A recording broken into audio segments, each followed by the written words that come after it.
When we say Krishna, most people only think of butter and girls and flute. From 16 to 21, he lived as a brahmachari, he took sannyas, lived as a brahmachari, went through severe sadhana. Everything that he wanted to create failed with Kurukshetra war, but we call him Lord because through all this he was playful, untouched by a terrible reality, a terrible drama that's playing around you. This you can also do, isn't it? Today is Krishna Janmashtami. When we say Krishna, there are too many misconceptions about Krishna. When we say Krishna, most people only think of butter and girls and flute. Yes.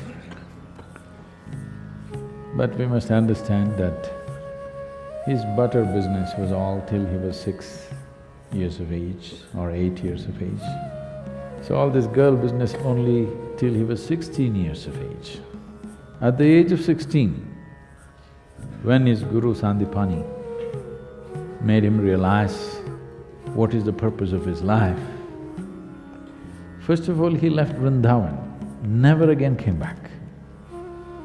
Never again came back to see any of his relatives or the girls or boys of his area. That was the end of it. At 16, he left. When he was leaving, today if we say Krishna, we say Radhe Krishna. Radhe comes ahead of Krishna. Because their love, their intimacy, their romance caught the imagination of a whole culture in the entire subcontinent in such a way that we don't say Krishna Radhe, we say Radhe Krishna. But at the age of 16, he saw her for the last time and never again saw her. And at the age of 16, when he was leaving, he said, I played this flute for you. Now I'm going and not coming back. So, as an offering to you, for the love that you are, I'm going to give this flute to you and never again play the flute again, and he never again played the flute. From then on it was Radha who played the flute. He never played flute after 16. From 16 to 21, he lived as a brahmachari, he took sannyas, lived as a brahmachari, went through severe sadhana. After that, his entire life was committed to marry political life, political process and the spiritual process. Well, it ended up in a disaster, but he did everything possible. These things are never spoken of. In the northern plains of India, he set up over 1,000 ashrams because he wanted spiritual process not to be a separate thing. He wanted spiritual process to be a part of life. As we live, as we brush our teeth in the morning, we meditate. He wanted to bring spiritual process not as a fringe thing, but as a mainstream life, particularly to the rulers of the country, of those many countries that India was at that time. His mission was to spiritualize the political process of the day. So obviously, those days, political process was not a democratic process.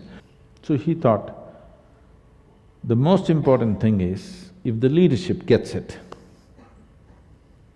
then the benefit will naturally come to the people. People who handle other people's lives, for example, a king or a prime minister or a president of a country today, or even a CEO of a company because they have hundreds of thousands of people under them, once you have such a responsibility, then every thought that you generate, every emotion that you generate, every action that you perform impacts millions of people's lives. When you have such a responsibility, it's very important you are in a good state. What you think, what you feel must be coming from a certain inner space which will work for everybody's well-being. If I have a narrow view of life Every thought that I generate will damage people's lives. Every emotion that I have will damage people's life. Actions that I perform, and especially actions that I do not perform, which I'm supposed to perform, will cause immense damage to people's lives, isn't it? So he focused only on leadership. He wanted the kings of the day to turn spiritual. Unfortunately, it ended up in a disaster of Kurukshetra, a terrible war which wiped out, an entire generation of men, literally. But still we worship him. Everything that he wanted to create failed with Kurukshetra war. That's one thing he desperately tried to avoid, is that war. But the most terrible war happened, and even his own clan all fought among themselves and killed themselves. But we call him Lord, because through all this he was playful, untouched by a terrible reality, a terrible drama that's playing around you, but still untouched. So this we are saying, Lord, this you can also do, isn't it? Whether you are going to become the biggest success in the world or not is subject to many realities. But are you a successful human being? That means, are you able to conduct your life consciously, or if life pokes you, will you become an animal? This is the question. This one question, if you successfully handle, you also, we will call you Lord. Yes?